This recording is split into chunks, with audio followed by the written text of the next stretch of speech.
Ой, червона колина похилилася, чогось наша славна Україна зазулилася, а ми тую червону калину, гей-гей-га, де спимо. Дитинство цієї малечі обпалене війною, евакуацією, вимушеним переселенням. Попри це, він співає, а значить, цьому хлопцеві добре, і він почуває себе захищеним. І наше людське завдання – створити усі можливі умови дітям і дорослим, які довірили свої долі і спокій тим громадам, де нині, слава Богу, немає військових дій.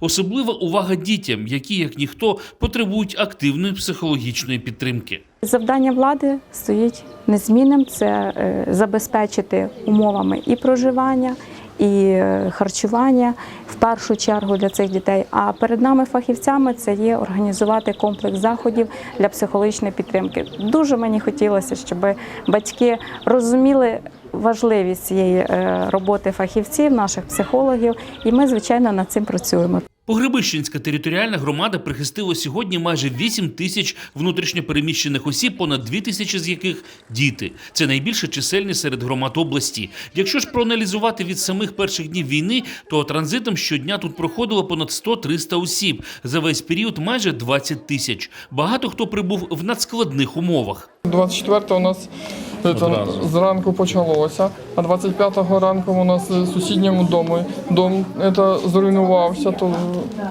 ми дітей в машину і як було, так і поїхали. Вінниччина прихистила, допомогли друзі і громада. Друзі запросили, дуже гарно, друзі дуже гарно к нам відносяться, допомогли. Ми ж без одягу одяг дали. Ви все лишили там? Ну да, ми оттуда взяли документи, ребенка і собаку.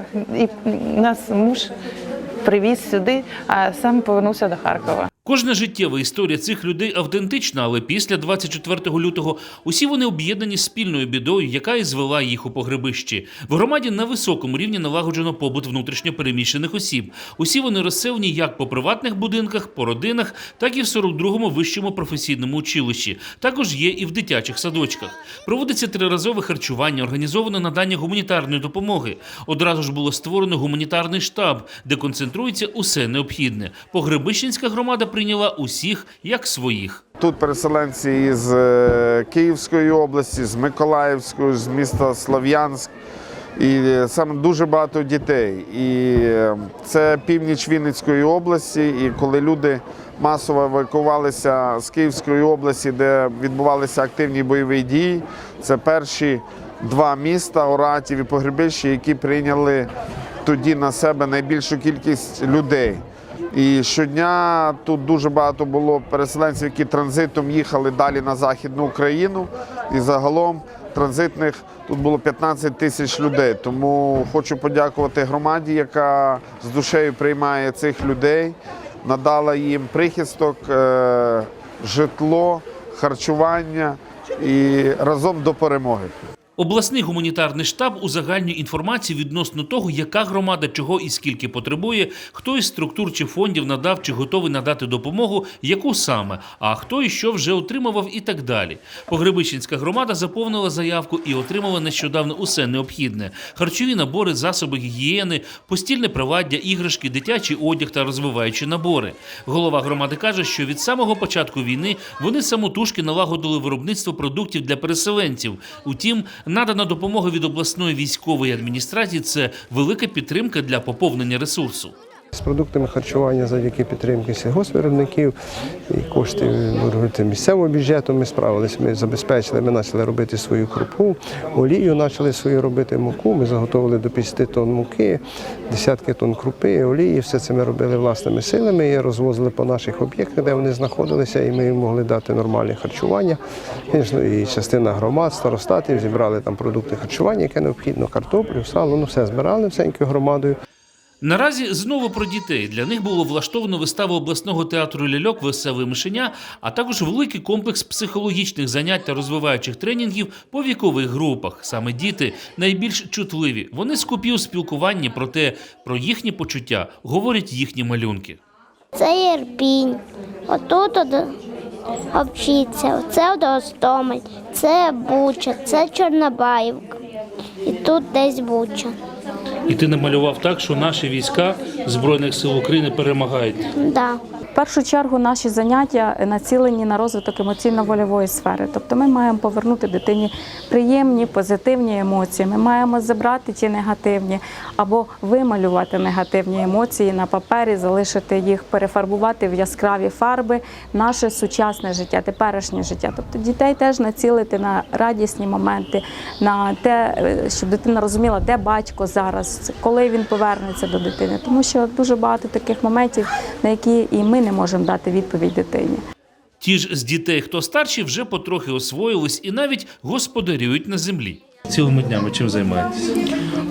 По дому допомагаємо, уроки робимо, по городу допомагаємо.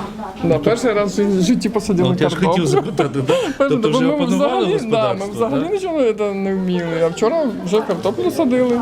Засоби гігієни, памперси, солодощі, дитячі іграшки, матраци та ковдри, 15 палет з найнеобхіднішими речами відповідно до запиту громади доставлено і до Оратівської територіальної громади. На сьогодні тут проживає майже 3,5 тисячі внутрішньопереміщених осіб, на початку ж було більше 5. Кожен із переселенців облікований і майже всі отримують державні виплати. На дорослого – 2 тисячі, на дитину чи особу з інвалідністю – 3 тисячі гривень. У нас кожен з переселенців є на списку у відділі соціального захисту.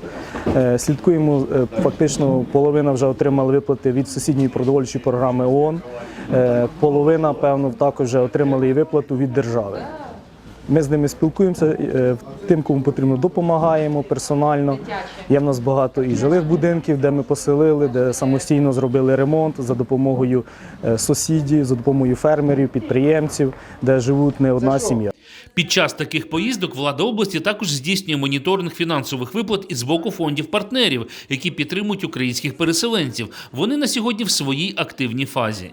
І ми чули з вуст вже самих переселенців про те, що вони вже отримали виплати в розмірі 2200 на руки, що це відбувається упродовж кількох днів після отримання буквально QR-кодів. Також працює програма від УВКБ ООН, МОМ та АРС. По АРС вже теж відпрацьовані в Немирівській програмі внутрішньо переміщені особи отримали виплати. Більше громад за УВКБ ООН, і тому там трошечки процес довше, але всі, абсолютно всі без виключення внутрішньо переміщені особи в громадах будуть отримані виплати від міжнародних фондів. Наразі в області триває робота із поповненням запасів гуманітарної допомоги, особливо продуктами харчування. Завдячуючи міжнародним партнерам, Вінниччина має певний ресурс.